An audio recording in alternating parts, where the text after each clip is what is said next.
Hello and welcome to this week's edition of the National Podcast, normally recorded in our studio at the Bishopbriggs Media Centre, currently recorded from our volunteers' homes. To keep in touch with us, use our social media platforms, Facebook, Instagram and Twitter, which are all at Q and Review. That's CUEANDREVIEW. Or get in touch via information@qandreview.com. That's information@CUEANDREVIEW.com. Please like and share our podcasts and give us any constructive feedback. From the National, Friday 1st of June 2022. From the Politics section. Angus Robertson, Tory bluster cannot deny Independence Referendum 2 mandate, by Ross Hunter. Angus Robertson has said that the Westminster politicians denying Scotland the right to hold a second independence referendum are borrowing straight from the playbook of Donald Trump. Writing in the Times, the Culture Secretary said that the Scottish Government had a cast-iron mandate to hold a second independence referendum after last year's Holyrood elections resulted in the majority of MSPs in favour of independence. But efforts by Boris Johnson and Scotland's Secretary Alistair Jack to deny this fly in the face of democracy, according to Robertson. He writes, "This effort to deny democratic reality is of course wearily familiar as it borrows straight from the playbook of Donald Trump, who insisted that he and not Joe Biden won the last US presidential election. Trump's desperate protestations are treated rightly with disdain. Exactly the same approach should be taken by all those who value and seek to defend democracy when it comes to the spurious nonsense from the anti-independence camp in Scotland." It follows Nicola Sturgeon's announcement that she has instructed the Lord Advocate, Scotland's most senior law officer, to seek a ruling from the UK Supreme Court on whether or not the bill to hold a second independence referendum on October 19 next year is legal. Robertson writes that the mandate for a referendum, simple arithmetical and electoral fact, and that no amount of Tory bluster or attempts to move the goalposts can change that. He also makes clear if the UK Supreme Court rules that the Scottish Parliament cannot legislate for a referendum, then the next general election will be fought as a de facto referendum too. He continues, "In the meantime, the Scottish Government and SNP will focus on the substance rather than the process of the debate. That means continuing to highlight the fact that the UK trails far behind many of our nearest European neighbours on a raft of socio-economic performance league tables. Westminster politicians don't even try to answer why that is, because the reality that an independent Scotland would be wealthier, fairer and happier country is one that they find increasingly hard to engage with, let alone counter." The latest Savanta cause risk poll commissioned by the Scotsman found yes and no to be neck and neck. Some 44% of those questioned supported independence, while 46% were opposed. However, when undecided votes were removed, 49% said that they would vote yes, while 51% of them would vote no. And that article was by Ross Hunter. From the National, Friday the 1st of June 2022, from the news section. Health inequality linked to smoking highlighted in new research, by Jane McLeod. Up to half of the people experiencing mental health problems in Scotland's poorest communities are smokers, a report has shown. The Scottish Government has been urged to act to address the serious health inequalities impacting vulnerable Scots. Leading health charity Action on Smoking and Health, ASH, Scotland has called on more specialist support to help the estimated 230,000 people with mental health problems to quit smoking. It follows the publication of the charity's Closing the Inequality Gap, Smoking and Mental Health report. The smoking prevalence for people experiencing mental health problems in Scotland's poorest communities is between 40 and 50%, the report said. Charity experts have drawn comparisons to the new figures with general population smoking rates back in the mid-1970s. However, for those in the most affluent areas experiencing mental health issues, the smoking rate is just 4%. Sheila Duffy, Chief Executive of ASH Scotland, said the Scottish Government should set a specific key performance indicator and regularly report to show progress of smoking prevalence among people with mental health problems. The call comes as the Scottish Government gears up to refresh its strategies on improving mental health and address tobacco control in the coming months. She said, with almost half of people with mental health problems in our most deprived communities smoking, our new report is spotlighting a serious health inequalities gap which needs to be urgently addressed. People with mental health and substance misuse issues smoke more, tend to be more addicted to nicotine, and find it harder to quit than others in society. It is vital that people in this group are supported and empowered to make informed decisions about quitting smoking to improve their health and well-being. While smoking prevalence is higher among this priority group, they are just as likely to want to quit as the rest of the population, the charity says. The Scottish Government must ensure that the NHS boards are required and resourced to provide specialised, person-centred smoking cessation advice to people with mental health problems, and the performances are measured to demonstrate that successes by those services are being achieved, Duffy added. And that article was by Jane McLeod. This article is from The National, date 1st July 2022, from the Culture section. 4 musicians awarded Paolo Nutini Scholarship at the University of West of Scotland, by Frankie Bonfanti. 4 promising young musicians have been awarded the University of the West of Scotland's UWS Paolo Nutini Songwriting Scholarship for the first time. Bethany Ferry, Christian McCabe, David Grimison and Stephen Allen, students from the university's acclaimed MA Music programme, will all receive the award, which is sponsored by UWS Honorary Dr. Paolo Nutini.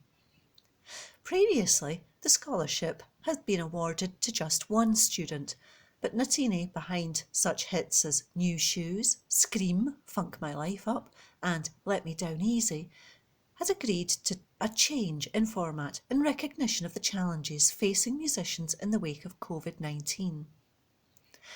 MA Music Programme leader Joe Collinson-Scott said, "The changes in format mean that more students can benefit more directly and swiftly from the benefits of a scholarship, and it is truly a monumental change. We are hugely grateful to Paolo, who has long been a tireless supporter of and advocate for emerging musicians and the UWS MA Music course." The scholarship is highly competitive, and all 4 recipients are highly deserving. I have no doubt that they all have bright futures within the music industry. The Master's programme at UWS has 4 different pathways: songwriting, sound production, industries and music, for those with a broad interest in the creative, technical and industrial elements of music. Students on the programme have access to industry-standard broadcasting and recording facilities and are taught by academics including members of bands such as Deacon Blue, Love and Money and the Pearl Fishers. That article was by Frankie Bonfanti. This article is from The National, date 4th July 2022, from the Culture section. Councillors back development of Pioneer Film Studio north of Glasgow, by the local Democracy Reporter. Councillors have given the go-ahead for further development at a film studio in Steps.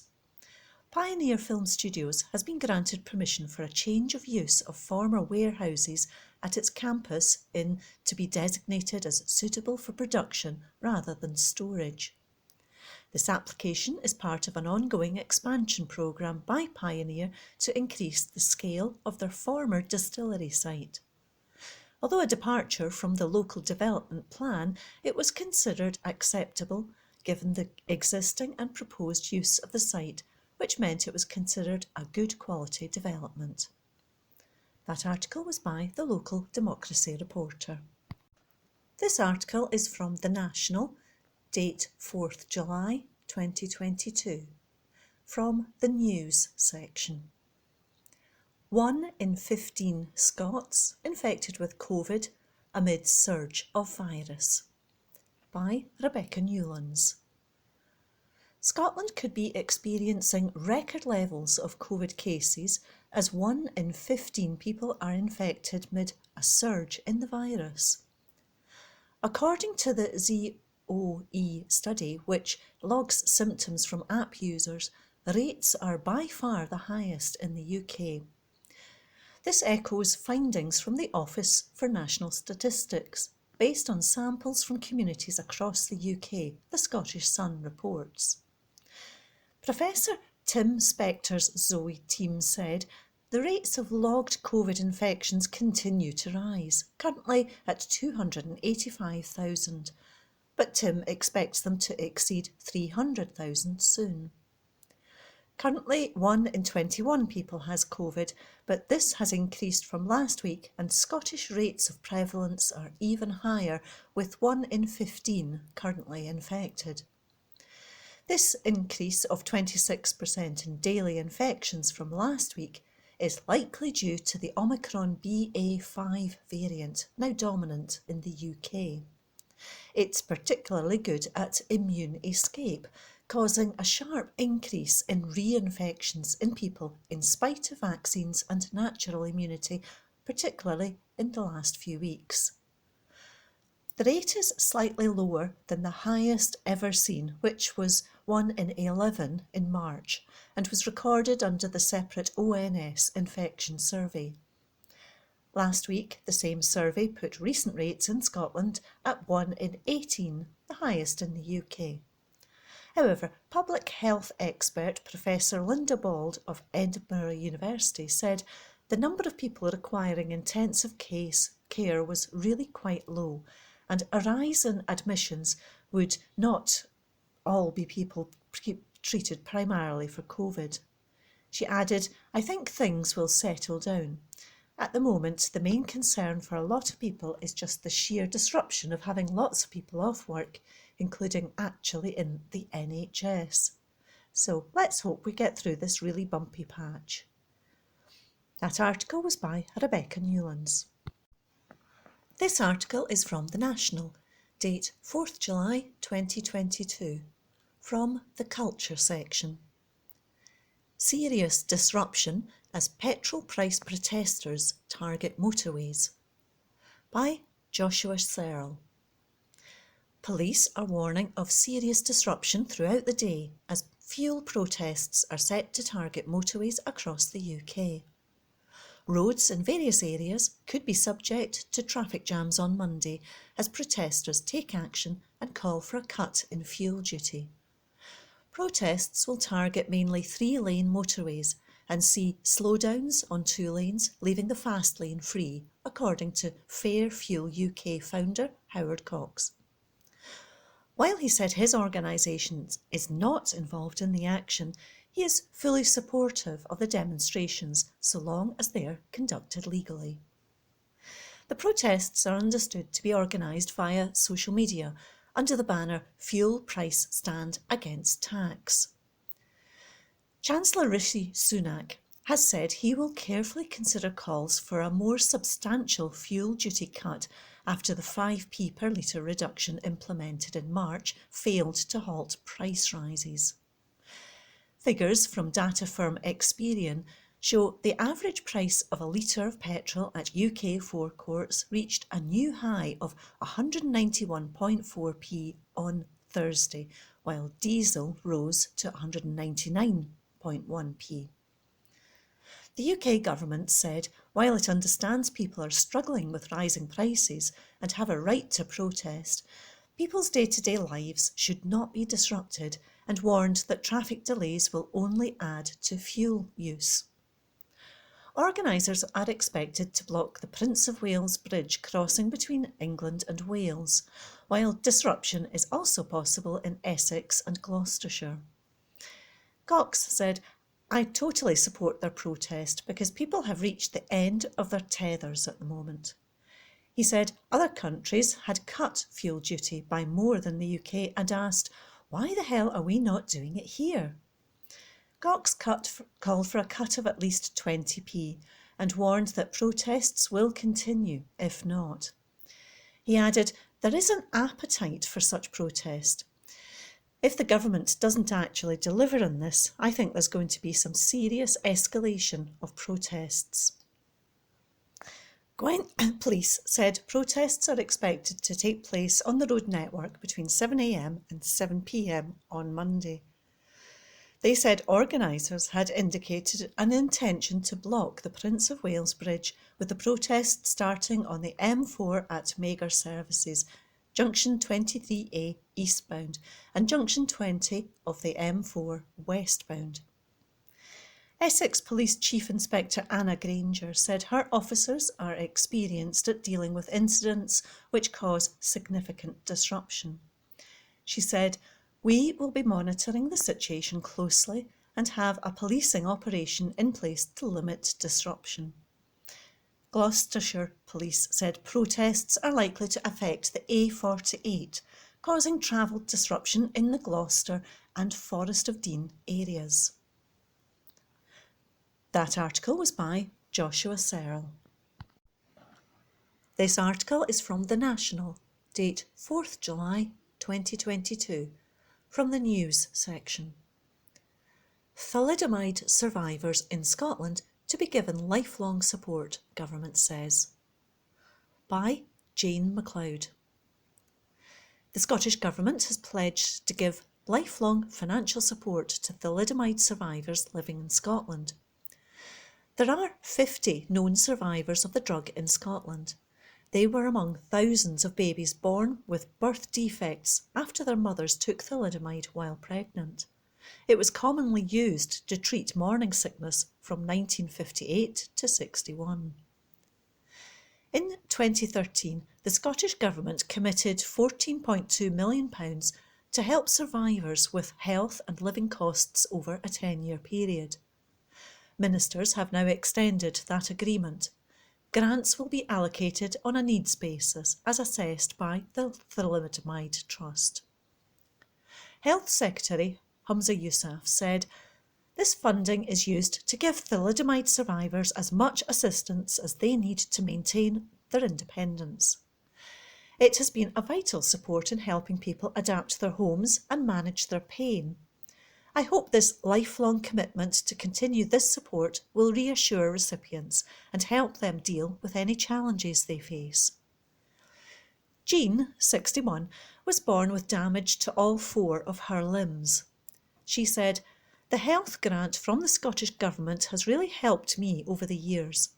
My kitchen, for example, is now completely accessible from my wheelchair, and I was able to build a little gym in the garden, which has helped so much in terms of my physical strength, fitness and my mental health. Due to thalidomide, I live with chronic pain, and if I don't move around, my body will stiffen and seize up. The grant also allows me to pay for a personal trainer." Knowing this funding is going to continue indefinitely has given me and many other thalidomiders living in Scotland such peace of mind. Deborah Jack, Executive Director of the Thalidomide Trust, said, "Sadly, as our beneficiaries age, they are experiencing multiple health problems in addition to their original thalidomide damage, and the costs of meeting their complex needs are significant. Many of them have been really anxious about the prospect of this much-needed funding coming to an end." That article was by Jane MacLeod.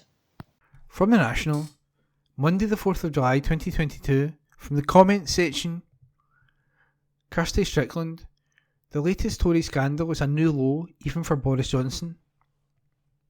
We should never lose our capacity for shock when we learn that yet another MP has been accused of sexual misconduct. The regularity with which we hear these stories should compound our horror, not lessen it. In the last year alone, a series of Conservative MPs have been at the centre of such allegations.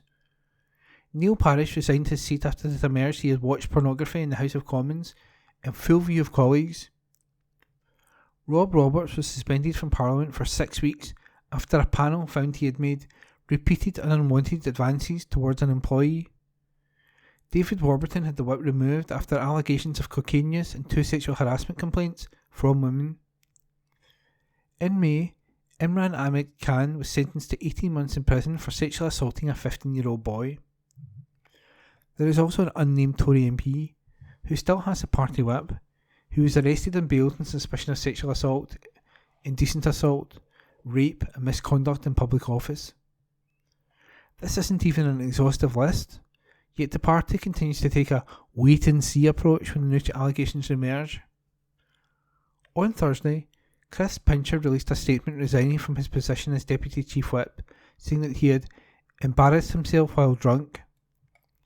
Allegations soon emerged that he had groped 2 men at the Carton Club the night before.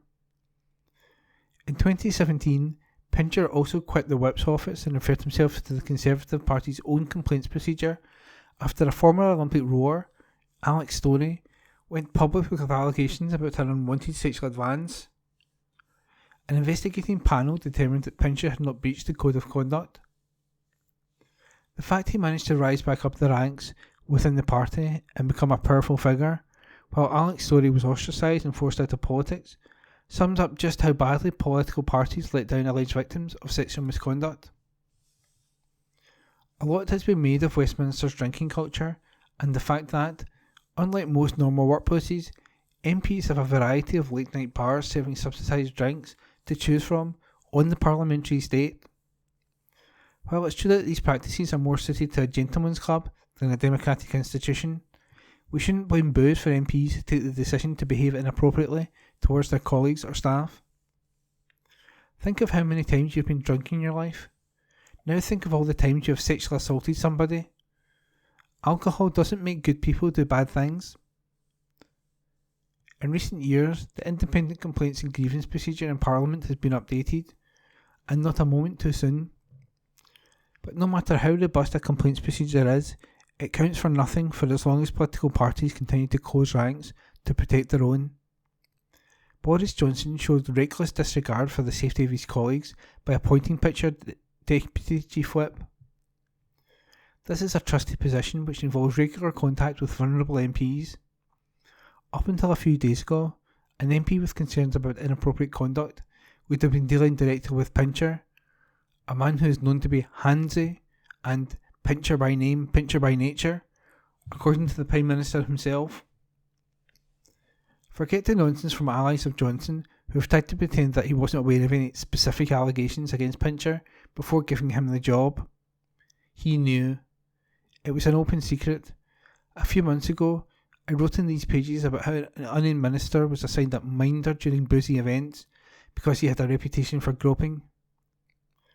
It has since emerged that the minister that Clem referred to was, in fact, Pincher. Despite this, the party initially resisted taking any action against him when he resigned on Thursday night. An anonymous source even went so far as to say that he should keep the Tory whip because he had done the right thing by resigning. In the Sunday papers, 6 new claims stretching back over a decade were made against the MP. At what point does a duty of care, both to colleagues and the wider public, trump partisan loyalties?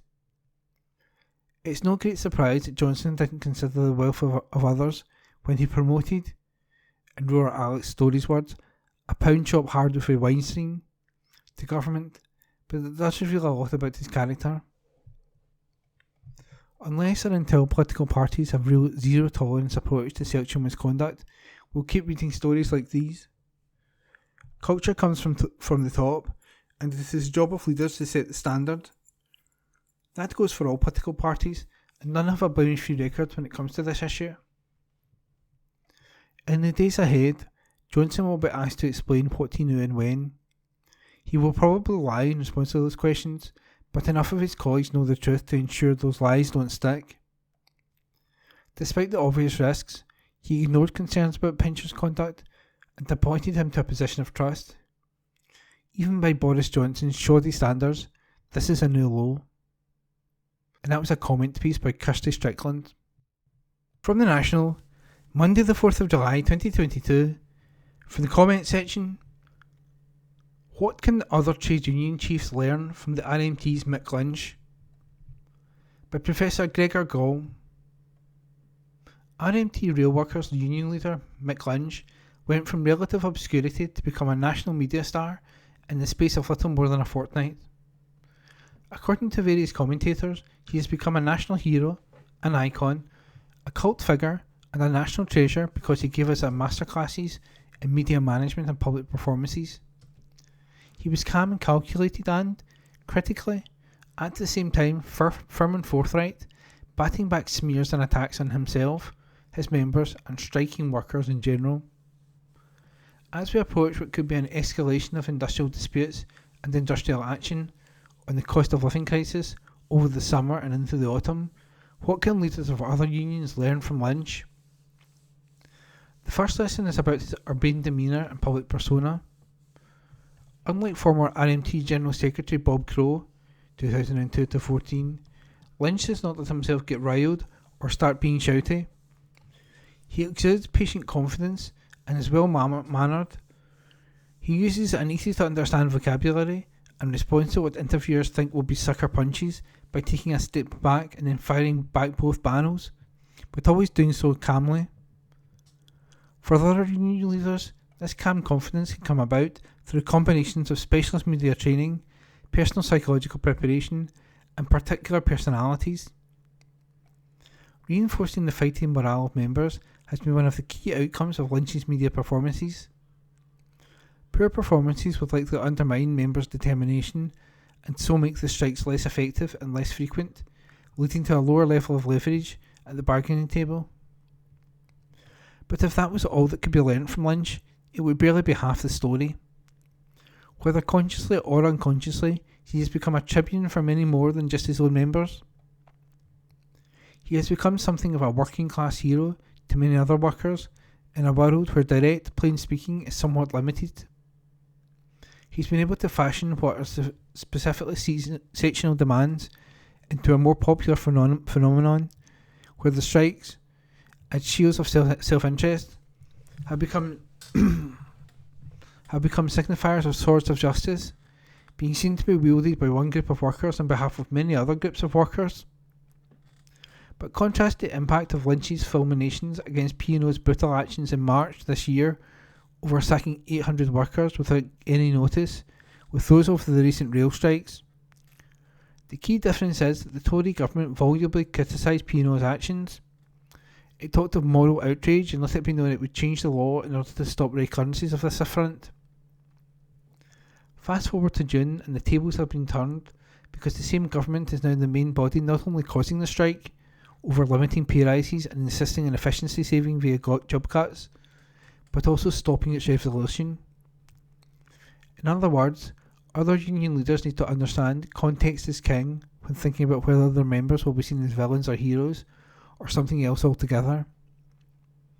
In this situation, Lynch has become an effective opponent of both Boris Johnson and the Transport Secretary Grant Shapps, and far more so than Labour's Keir Starmer and Louise Hay, Shapps' opposite number. Applying to the coming disputes, it may be harder, therefore, for union leaders to develop the same kind of traction in some parts of the private sector that are not strategic to the wider economy or society, or are not subsidised by the public purse, as the railways are, hence involving the government as the ultimate paymaster. Strength speaks volumes, but weakness is welcomed by opponents, so these other union leaders must also factor in the foundation upon which they speak.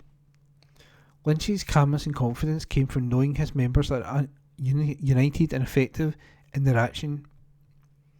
The RMT successfully did the necessary groundwork in order to secure overwhelming mandates for striking in the lawfully required ballots. Non-union members, strike breakers, members of other unions and managers simply do not exist in any significant way in the dispute in order to tip the scales against the RMT. Indeed, the signallers who work for Network Rail are capable by themselves of shutting down the railway system. This helps mask any weakness elsewhere that the RMT may have amounting to 13 rail franchise companies. This evidence of power was not there in the P&O dispute, where as soon as the workers were taken off the ships, they lost their point of strategic bargaining leverage, and then the vast majority took enhanced redundancy packages. So, for the other union leaders, the lesson is that strong leaders can only exist on the firm foundation of strong followers, the members. Ballots have to be won and won well, showing members are willingly and actively chosen to be led. Tactics have to be creatively thought out and fine-tuned to create maximum disruption with the minimum sacrifices of wages lost on strike days, and people's lives not put at risk by such actions. Like it or not, this has implications for those workers whose jobs are in health, prisons, social care and the fire and rescue service. They will be politically attacked for putting people at risk. The disruption caused by striking has not just got to be the maximum the striking group of workers can achieve in length and breadth. For some, it also has to become a political hot potato. This speaks to knowing the terrain you are fighting upon. Private sector strikes are quintessentially about trying to hurt the employer in the pocket. Public sector strikes are about trying to embarrass the party in government and make it look increasingly unelectable. In this situation, some strikes will have an immediate and widespread impact. Bus, HGV lorry and train drivers, as well as airline pilots, are the most obvious examples where this can happen, with few readily available alternatives to the services they normally provide. By contrast, most public sector workers' action takes longer to take its toll. There are exceptions such as refuse collectors and border security guards, but for most, strikes must be a way of building political pressure on government. Producers, the workers, protesting that their actions are to secure the services that the public needs and use it as one way of uniting shields of self-interest with swords of justice, as Lynch has helped to do. This is particularly important in health, prisons, social care and the fire and rescue service. Once this distinction is recognised, strikes as tactics must be tailored in such a way to fit into an overall union strategy of how to win its members' demands. Sometimes, other union leaders will get quite envious of the power that RMT can wield in rail. But getting angry even requires careful consideration of the context, rather than trying to replicate the RMT's actions. The RMT is also united at the top. This was not always so. Turn the clock back to 2020, and the extent of factions fighting between the National Executive Committee and the General Secretary was such that Lynch's immediate predecessor, Mick Cash, was off ill for a year with stress and then resigned due to this ill health. It was, to use his words, a toxic work environment. Before being elected in 2021, Lynch stepped up to help fill in for Cash, but also ended up being off work due to ill health because of stress. With a differently composed National Executive Committee, now and an obvious external common enemy, peace has broken out. The likes of Eddie Dempsey and John Leach, respectively Senior and Junior Assistant General Secretaries, are fully behind Lynch, so he does not have to fear looking over his shoulder. Other unions, such as Unison, are not quite so united. Lastly, one of the unseen subterranean factors in the current rail dispute is that there is no inter-union rivalry to speak of. There are cases in some sectors of unions being competitors rather than collaborators. The current crop of leaders in the major unions, Mark Sawatka, PCS, Matt Rack, FBU, Dave Ward, CWU, Sharon Graham, Unite, Christina McInerney, Unison, Kevin Courtney, NEU, Joe Grady, UCU, and Gary Smith, GMB, are all very capable individuals. If they are to knit together the lessons from Lynch on effective public performances and industrial leverage, they will be able to think creatively about how to take advantage of the most promising opportunities as they arise, as well as how to create opportunities in the first place. These processes must have already been set in train some time ago, as they cannot be magicked out of the air at short notice. And that was a comment piece by Professor Greer Gall, who is visiting Professor of Industrial Relations at the University of Leeds and author of Bob Crow, Socialist Leader Fighter, A Political Biography, Manchester University Press 2017. From the National, Tuesday the 5th of July 2022, from the comment section, Boris Johnson's UK military spending hike will be a disaster for UK and the world. By Mark Brown.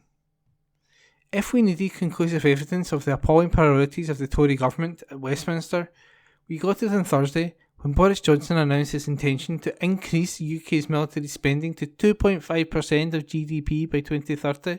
The new policy, which will require at least £55.1 billion in extra military expenditure over the next 7.5 years, is a sop to right-wing Tory MPs who might otherwise choose to topple the lame-duck Prime Minister.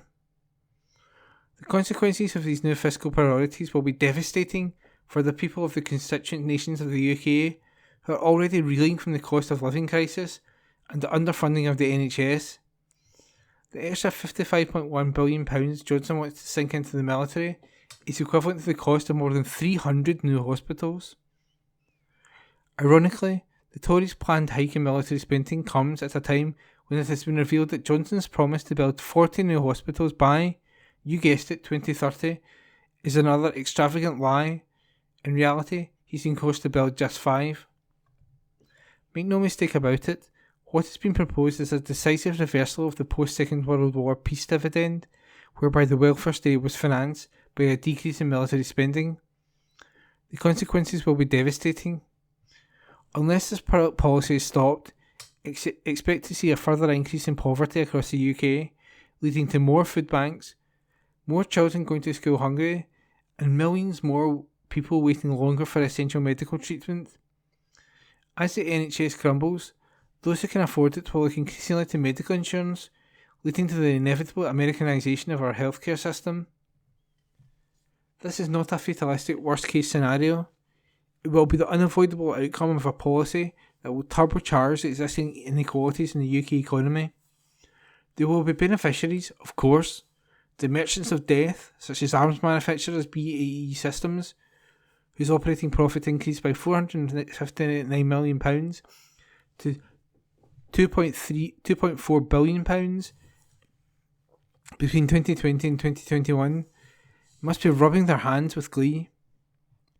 The Tory hawks, including warmongering Defence Secretary Ben Wallace, insist that increasing defence spending is an essential response to Russia's invasion of Ukraine.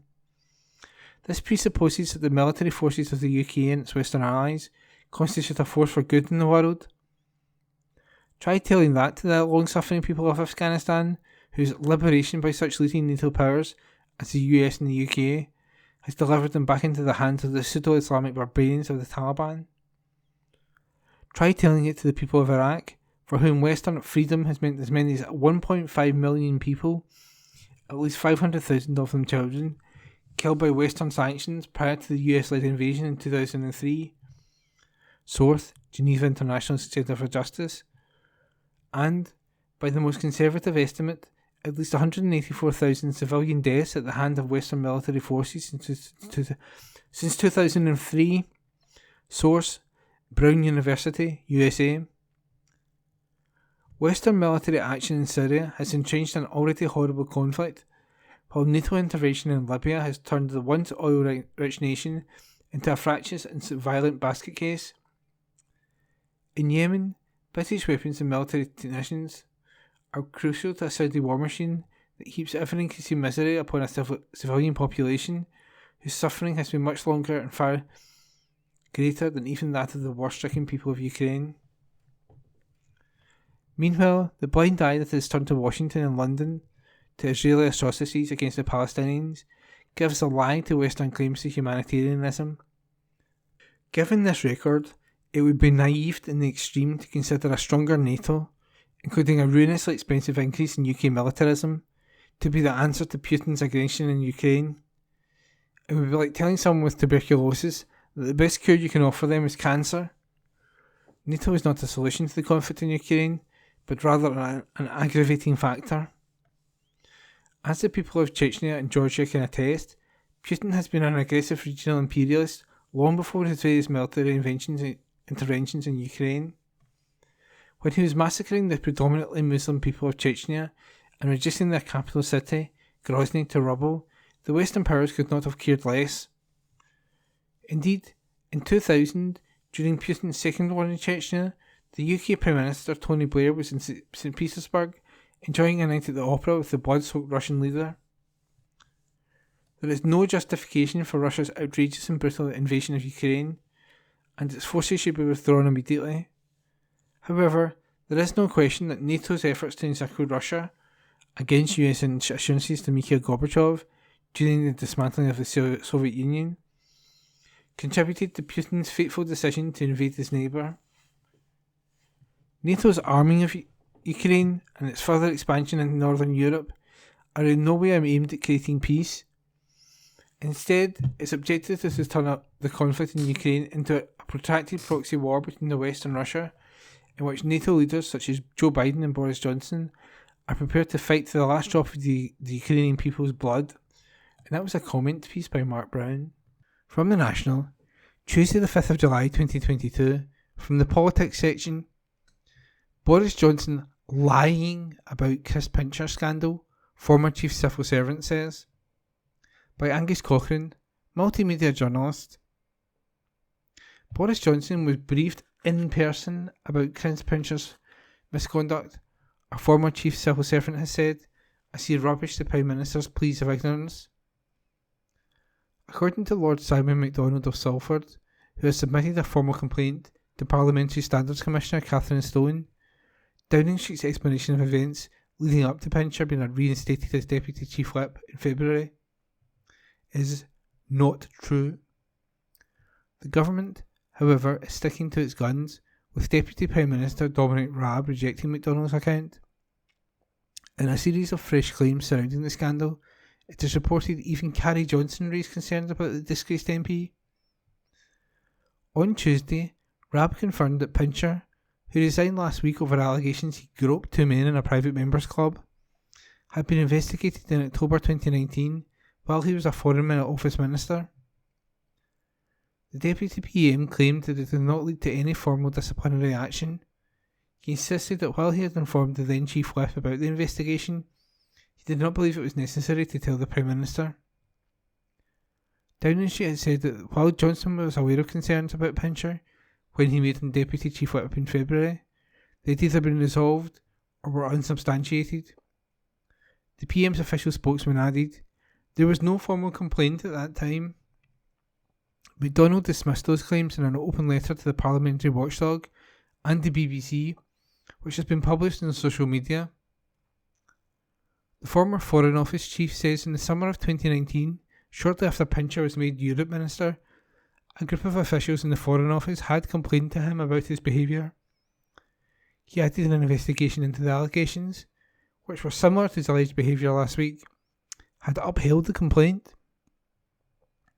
MacDonald explained Pincher apologised and promised not to repeat the inappropriate behaviour.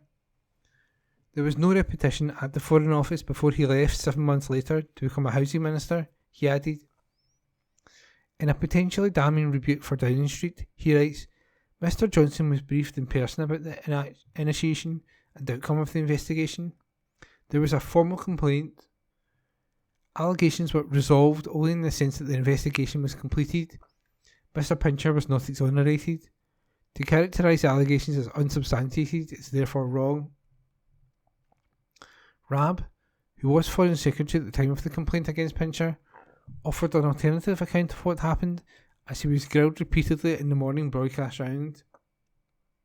On the claim that Johnson was personally told about the Pincher investigation, the Deputy PM said, "That's news to me. It's not clear to me that's factually accurate. I've discussed this with the Prime Minister over the last 24 hours. It is not my understanding that he was directly briefed." He said he asked MacDonald to investigate a complaint of inappropriate conduct in October 2019. He said the Foreign Office chief concluded it did not warrant action under civil service disciplinary procedures, while the Cabinet Office Ethics and Propriety team said there was no case for proceeding under the Ministerial Code. Rabb claims both he and McDonald spoke to Pincher in no uncertain terms about his behaviour. But while he informed the then Chief Whip, Mark Spencer, he did not believe there was any reason why Johnson would have been told. I updated and reported back to the Chief Whip so that he was aware, given the wider responsibility the Chief Whip has, but I wouldn't have expected, in relation to something which didn't merit a formal process, let alone a sanction, to go directly to the Prime Minister, the Tory Minister told the Times Radio.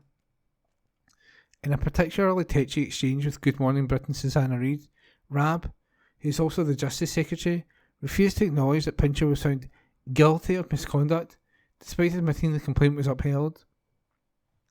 The fact of the matter is, a complaint of inappropriate behaviour was made, an investigation was undertaken, and the complaint was upheld, Reid said. Rabb replied, I agree with that. It's your use of the word guilty. Reid interjected, was he guilty of inappropriate behaviour or not? He was found.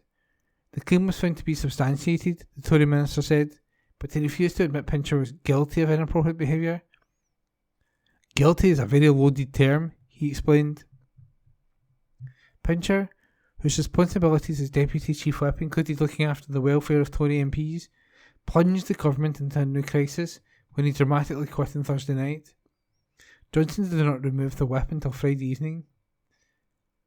Pincher had previously resigned from the whip's office in 2017 over claims he made unwanted advances to a young activist, but was later reinstated after being cleared by an internal Conservative Party investigation. Downing Street and a succession of ministers had previously stated that Johnson had not been aware of any specific allegations against Pincher. Yet according to the Times, Johnson opted not to appoint the now deceased MP as his Chief Whip in his first cabinet in 2019 over concerns about his behaviour.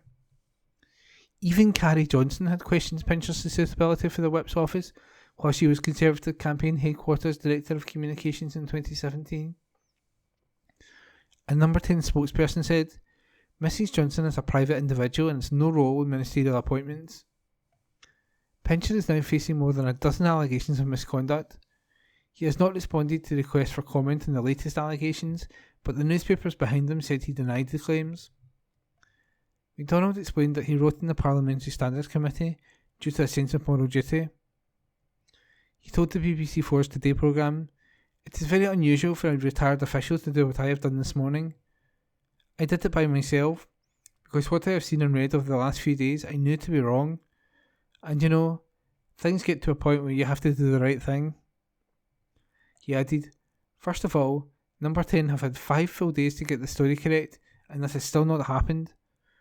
And second, I do not approve of anonymous briefings behind the scenes. If I was to do this, I should put my name to it rather than just phone a journalist and tip them off. Labour Deputy Leader Angela Rayner said MacDonald's letter showed Johnson had lied about the appointment of Pincher as Deputy Chief Whip. Boris Johnson's desperate attempts to cover up what he knew about sexual assault complaints against Chris Pincher before appointing him have been blown out of the water, she said in a statement. It is now clear that the Prime Minister knew about the seriousness of these complaints, but decided to promote this man to a senior position in government anyway. He refused to act and then lied about what he knew. Boris Johnson is dragging British democracy through the muck. His appalling judgment has made Westminster a less safe place to work. And that was an article by Angus Cochrane. From the National, Tuesday the 5th of July 2022. From the news section, Boris Johnson, Scottish independence would be utterly tragic for the whole world. By Craig Meehan. Independence would be utterly tragic for the whole world, Boris Johnson has said. The Prime Minister rejected Inter-Ref 2 calls, saying independence would damage the UK's armed forces and lauding Scotland's contributions to defence. He said the priorities of the UK should be to rebuild after COVID, not hold another Scottish independence referendum. While answering questions from MPs in the House of Commons, the Prime Minister was accused of holding Scotland's democracy hostage. Albert MP Neil Hanvey said Johnson was in breach of a UN charter by refusing to allow a second independence referendum to go ahead. The Kirkcaldy and Cowdenbeath representative told the Commons, "I listened carefully to the Prime Minister's warm words about the Commonwealth and the relationship between independent countries, and, of course, in 1941, it was then Prime Minister Churchill that signed the Atlantic Charter with the United States, committing both Britain and the United States to delivering people's right to choose their own form of government and self-government. This respect for the principle of equal rights and self-determination of peoples was incorporated into the United Nations Charter in paragraph 2 of Articles 173 and 76. In light of this, can the Prime Minister set out what mandate he has won which allows him to breach this UN principle, denying Scotland's claim of right and hold Scotland's democracy hostage?" Johnson replied, "I know that the First Minister has asked for another referendum. I just point out we had one in 2014. Right now the priorities of the country should be rebuilding after COVID. They should be taking us forward together as a united country, and that's what we want to do." Later, in response to a question from Tory MP Brendan Clark-Smith, Johnson said the Scottish contribution to our armed service is immense. He said, "Everybody knows it. It's a fantastic thing. It helps to make the UK what it is. It will be utterly tragic for the whole world if the UK armed services were to face a division of that kind, or an obstacle of that kind." Responding to the PM's comments, the SNP Deputy Westminster Leader, Kirsten Oswald MP, told The National, "The only tragedy would be for Scotland to remain part of this dysfunctional, outdated Westminster system. The people of Scotland have secured a cast-iron democratic mandate to decide their own future, and no Trump-like efforts from Boris Johnson, Douglas Ross or Anas Sarwar will deny that democratic reality." It came as the Prime Minister updated the House of Commons on his recent international summits, including a NATO event in Madrid. Speaking in the Chamber on Monday, Ian Blackford called on the PM to support efforts to get grain out of Ukraine amid fears of starvation. The SNP's Westminster leader told the Prime Minister, "This is now not just about stopping war, it's about stopping famine too." Blackford said international moves to prevent such a tragedy would need trust between global leaders. He suggested Johnson had lost such trust, asking him to explain why he is breaking international law and threatening trade wars. The MP for Ross, Skye and Lochaber said, "This is not just about stopping war, it is about stopping famine too. I am sure the Prime Minister will agree that all of these global efforts will only begin and only work if there is trust between global leaders. Can the Prime Minister therefore explain that in this moment of many crises, how exactly breaking the international law and threatening to start a trade war with our neighbours helps anyone?" Johnson responded, "What the countries around the world see is the UK offering consistent leadership in the matter of standing up for the rule of law and standing up against Putin's aggression, and that is, I promise you, that is what has been raised with me." During his update, Johnson accused the Russian President, Vladimir Putin, of using the language of nuclear blackmail, before noting a solution to the grain blockade in Ukraine might not receive Russian consent. Conservative MP Tobias Elwood, who chairs the Defence Committee, repeated calls for the UK to secure a UN General Assembly resolution to create a humanitarian safe haven around the port of Odessa to ensure vital grain exports can not only reach Europe but also Africa and prevent famine there. The Prime Minister, in his reply, told the Commons, "The work is being led by the UN Secretary General Antonio Guterres. The UK is doing a huge amount to support. But as I've been told in the House before, we may need to prepare for a solution that does not depend upon Russian consent, because that might not be forthcoming." And the article is by Craig Meehan. From The National, Tuesday the 5th of July 2022, from the news section, more than 200 Fife workers walk out on strike over pay disputes with Bosch. By Ninian Wilson. More than 200 workers at a Fife engineering plant will strike over a pay offer their union says will leave them £7,000 a year worse off. Unite members at Bosch Rexroth and Glenrothes walked out on Tuesday over a 6% pay deal, which the union says is essentially a significant pay cut because of inflation. Industrial action will last for a week until Tuesday, July the 12th, and workers will down tools every Monday and Tuesday going forward. They will also refuse to work overtime. The union also claims the firm has refused to backdate a pay award to January the 1st and reverse changes to shift patterns and allowances. In a ballot, 74% of workers rejected the German engineering firm's offer. Bosch Rexroth, a subsidiary of Bosch, is in a strong financial position according to its 2021 annual report, showing sales of £5.4 billion last year, the union said. Sharon Graham, General Secretary of Unite, said, "Disgracefully, Bosch Rexroth is another employee that is coining it in, yet is hell-bent on destroying wages. Bosch's order books are bulging, and the company is boasting of a very bright future, so there is no need whatsoever to make this Scottish workforce poorer. My message to Bosch's management is to think again and come back to the table with an improved offer, because Unite is determined to defend their members' jobs, pay and conditions." Unite Regional Officer George Ramsey said, "These pay proposals will leave workers thousands of pounds out of pocket at a time when the cost of living crisis deepens. Not only is the 6% a pay cut as inflation hits 11.7%, but to implement shift changes that will erode incomes further is quite simply an unacceptable way to treat these loyal workers." And that article was by Ninian Wilson. The National, recorded on Wednesday 6th of July 2022. News. Boris Johnson backed by Alistair Jack despite chaos in Downing Street, by Hamish Morrison, political reporter. Alistair Jack is back to Prime Minister and will remain in government following the shock resignation of two of Boris Johnson's top team. Rishi Sunak stepped down as Chancellor on Wednesday night after Sajid Javid quit as Health Secretary, sparking a crisis in Number 10 following the scandal around the promotion of an alleged sex pest Tory MP. But the Scottish Secretary has confirmed he will stay on in his role, saying the Prime Minister has enjoyed his full support. In a statement released following a series of dramatic resignations, including staunch Johnson loyalist Jonathan Gullis, Jack said, "I fully support the Prime Minister. I'm sorry to see good colleagues resign, but we have a big job of work to do, and that's what we're getting on with." Senior Scottish Tories blanked the media on Thursday morning as chaos engulfed Downing Street, with BBC Scotland's flagship morning news programme saying neither Douglas Ross nor Jack were available for interview.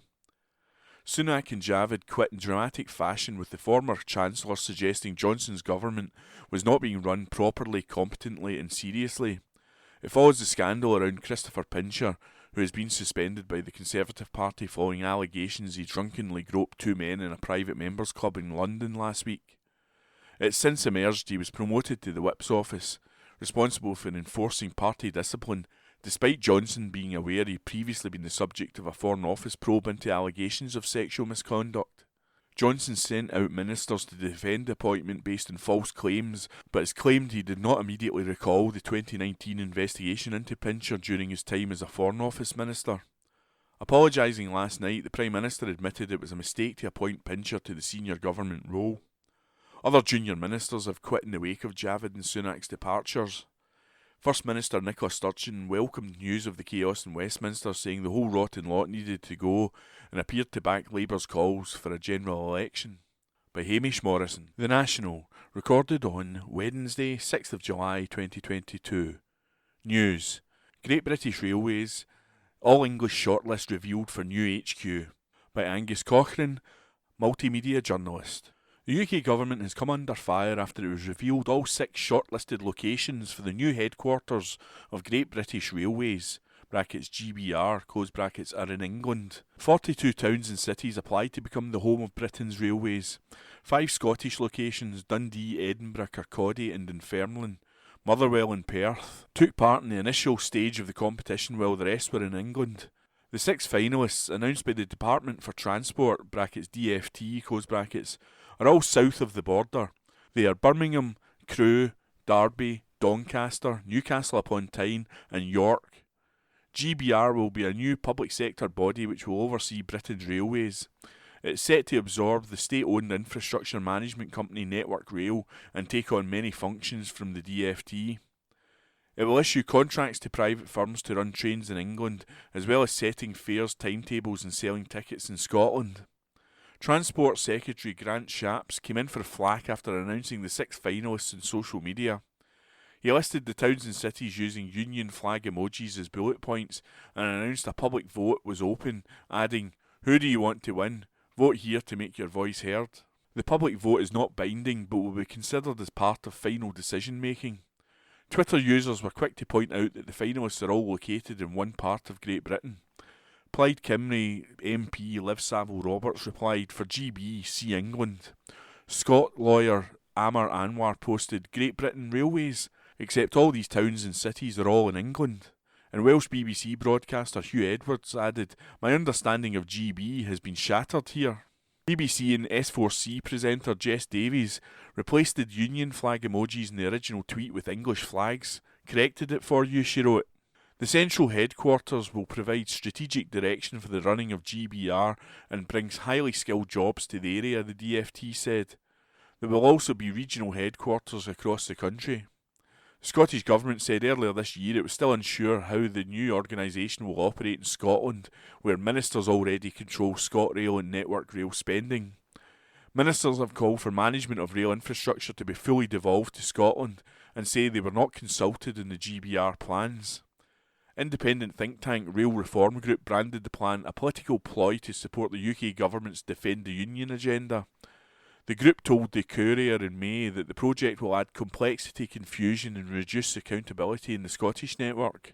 Applications for the HQ were measured against 6 key criteria: alignment to levelling up objectives, connected and easy to get to, opportunities for GBR, railway heritage and links to the network, value for money and public support. Shapps said Great British Railways will create a truly sustainable, modern and fair railway network for passengers and freight customers. "I'm calling on people across the country to play a key part in this once-in-a-generation reform and vote for the new home of our railways." A spokesperson for Transport Scotland told The National, "Scottish ministers have been very clear that all rail policy, including the currently reserved functions of Network Rail, should be run from Scotland, which would help deliver better and more efficient services for Scotland's communities. Creation of Great British Railways threatens to undermine existing devolved competencies and the progress that the Scottish Government has made with the industry to reach a position of greater alignment and integration in decision-making and delivery." By Angus Cochrane. The National, recorded on Wednesday 6th of July 2022. News. Scottish independence. Supreme Court reference reveals Lord Advocate's thoughts. By Xander Richards, political reporter. The Lord Advocate did not have the necessary degree of confidence that Holyrood could legislate for a second independence referendum to clear a bill for introductions to the Scottish Parliament. The revelation comes from a reference to the UK's Supreme Court, published by the Scottish Government on Tuesday. Last week, Nicola Sturgeon announced that a referendum bill which aims to legislate for a vote to be held in October 19, 2023, had been directly referred to the Supreme Court. Legal commentators are split on whether Holyrood can hold a second independence vote without Westminster's consent because, while referendums are devolved, the Union is reserved. The government said that the Lord Advocate, Dorothy Bain, decided to make the Supreme Court reference following consideration of a number of factors including the constitutional significance of the matter and the fact that issues of law remain unresolved. Bain's submission includes a complete copy of the referendum bill, which the SNP Green government aims to pass through the Scottish Parliament. It goes on to say the Lord Advocate considers 1. There is a genuine issue of law that is unresolved. 2. The issue of law is of exceptional public importance to the people of Scotland and the United Kingdom. And 3. It is directly relevant to a central manifesto pledge that the Scottish electorate has endorsed. The submission adds, in the circumstances, the Lord Advocate has determined that it is appropriate for her to exercise her powers to obtain a ruling from the Supreme Court on whether the holding of an advisory referendum on independence would relate to reserved matters. The answer to the question referred will determine whether the Scottish Parliament can debate and vote upon the bill which is the subject of a manifesto commitment. Bain has asked the Supreme Court to answer the question, does the provision of the proposed Scottish Independence Referendum Bill that provides that the question to be asked in a referendum would be, should Scotland be an independent country, relate to reserved matters? In particular, does it relate to 1. The Union of the Kingdoms of Scotland and England, paragraph 1b of Schedule S, and or 2. The Parliament of the United Kingdom, paragraph 1c of Schedule 5. The submission says the Lord Advocate does not have the necessary degree of confidence to have answered the question herself. Tory MSP Murdo Fraser said this line was devastating, writing on Twitter, "Now we know why @ScotGov couldn't introduce the referendum bill. The Lord Advocate couldn't certify it as within devolved competence." Donald Cameron, the Tories' constitution spokesperson, said the Scottish Government had its priorities all wrong. He added, Scotland's top law officer is not confident that the First Minister's plan to hold a divisive and unwanted referendum has any legal basis. Yet again, we can see exactly what the SNP are up to, playing political games by going to court in order to stir up grievance.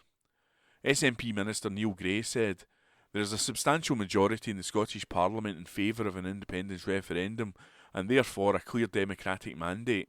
However, as the First Minister set out last week, there remains debate over whether the Scottish Parliament has the powers to legislate to hold a referendum. A Supreme Court decision in the matter seeks to accelerate us to the point that we have legal clarity. We hope that it will be deemed to be within the legislative competence of the Scottish Parliament. If that outcome is secured, we will then introduce the bill. While that decision now rests in the hands of the Supreme Court, we will not comment on the arguments in the case. Our focus remains clear. We will continue to set out the strong and compelling case for Scotland to become an independent country." The government added that the Lord Advocate's full written case will be filed in due course. If the Supreme Court rules that Scotland cannot legally hold Indy Ref 2 without Westminster's consent, the First Minister has said that the SNP will fight the next general election as a de facto referendum. The SNP will aim to win more than 50% of the votes cast in Scotland in order to secure a mandate. By Xander Richards. The National, recorded on Wednesday, 6th of July 2022. News. SNP-backed general election call as Boris Johnson engulfed by chaos. By Hamish Morrison, political reporter. The SNP have backed calls for a general election after Boris Johnson's government was plunged into fresh chaos following 2 shock resignations from his top team. Rishi Sunak quit as Chancellor and Sajid Javid stepped down as Health Secretary within minutes of one another on Tuesday night, sparking panic in Number 10. The Prime Minister was facing a coup from within the Conservative Party. Labour leader Keir Starmer has called for a general election in response to the developments in Westminster. Alan Smith, the SNP's Foreign Affairs spokesman, responded to accusations in the Daily Record. He was not supportive of a general election, saying, "The SNP is always ready to fight a general election and we would welcome one. We will fight it on the issue of independence so Scotland can escape the damage of Westminster control for good." But he emphasised the SNP's first priority was an independence referendum. The First Minister, who shared Smith's post, has said the next general election will be fought by the SNP as a de facto referendum in independence, should its court battle to force a second poll prove unsuccessful. But speaking on Sky News on Wednesday morning, SNP Westminster leader Ian Blackford said the party would think long and hard about tactics in the event of a snap general election before the Supreme Court ruled in the referendum bill. Talking to Sky News on Tuesday night, Smith said, "Our priority is an independence referendum. We've set out our timetable on how to achieve that." His tweet was retweeted by Nicola Sturgeon, who welcomed the chaos engulfing the Conservative Party on Tuesday night. She tweeted, "Feels like end might be nigh for Johnson, not a moment too soon." Notable though that the resigning ministers were only prepared to go when they were lied to. They defended him lying to public. The whole rotten lot need to go, and Scotland, needs a permanent alternative of independence. Nadeem Zahawi has moved from education to take on the role of Chancellor, and Johnson's Chief of Staff Steve Barclay has become Health Secretary. Other junior members of the government payroll have resigned, including the staunch Johnson loyalist Jonathan Gullis. Both Javid and Sunak took aim at Johnson's government in their resignation letters, with the former Chancellor suggested Johnson's administration was not being run properly, competently and seriously. It follows the ever-changing story about the scandal surrounding Christopher Pincher over the past week, where it gradually emerged Downing Street had apparently ignored serious concerns about his conduct before promoting him. Key members of the top team, however, have stayed on, including Levelling Up Secretary Michael Gove and Scottish Secretary Alistair Jack. Johnson faces Prime Minister's questions at noon and a grilling from the Liaison Committee at 3 p.m. on Wednesday. His appearance before the Commons is likely to see him break his silence in yesterday's events. By Hamish Morrison, The National, recorded on Wednesday, 6th of July 2022. News. Solar storms cause satellites to plummet from orbit, affecting spacecraft around Earth. By Rebecca Carey, SEO journalist. Solar storms could be causing satellites to drop out of their orbits, according to scientists. European Space Agency's Swarm constellation, which measures magnetic fields around Earth, has begun dropping at an unusually fast rate, according to its operators in late 2021. Satellites that orbit close to Earth always face the drag towards the atmosphere, which gradually slows the spacecraft before they eventually fall back to the planet. However, recently these satellites have begun falling at up to 10 times faster than before, which could mean some very difficult things for spacecraft around the Earth in the coming years. Satellites are dropping from orbit due to wild solar weather. Speaking to Space.com, Anja Strom, ESA's Swarm mission manager, said, in the last 5-6 years the satellites were sinking about 2.5 kilometres, brackets 1.5 miles, close brackets, a year. But since December last year they've been virtually diving. The sink rate between December and April has been 20 kilometres, brackets 12 miles, close brackets, per year. The change could be linked to the new solar cycle, which started at the same time, leading to more solar wind activity. Solar flares, sunspots and coronal mass ejections are also being produced at a faster rate. Spacecraft around Earth to experience problems like International Space Station. It's not just the ESA's Swarm satellites that are being affected by worsening space weather conditions either. Every spacecraft that is 250 miles from Earth is likely to have problems, Dr. Strom predicts, including the International Space Station. SpaceX lost 40 brand new Starlink satellites after they were hit by a solar storm in February, shortly after their launch. The International Space Station is expected to perform more regular reboost manoeuvres to stop it from sinking. The new solar cycle, which is currently seeing solar activity much higher than forecast, means that conditions could get worse in the near future, since a solar maximum is still 2 to 3 years away. The solar cycle 25 that we are entering now is currently increasing very steeply, Dr. Strom said. She added, "We do not know if this means that it will be a very tough solar cycle. It could slow down and it could become a very weak solar cycle, but right now it's increasing fast." How many satellites are there in space? As of September 1, 2021, Earth has 4,550 satellites in orbit, with 3,000 satellites in low Earth orbit. This is where you will find SpaceX Starlink satellites, the International Space Station and Hubble Space Telescope.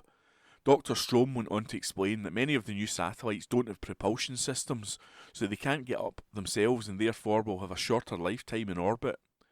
It's not all bad news, however, because the increased solar activity will help clean up space debris, which includes old satellites, spent rocket stages and collision fragments. There are currently 228 million pieces of space debris around the Earth. By Rebecca Carey.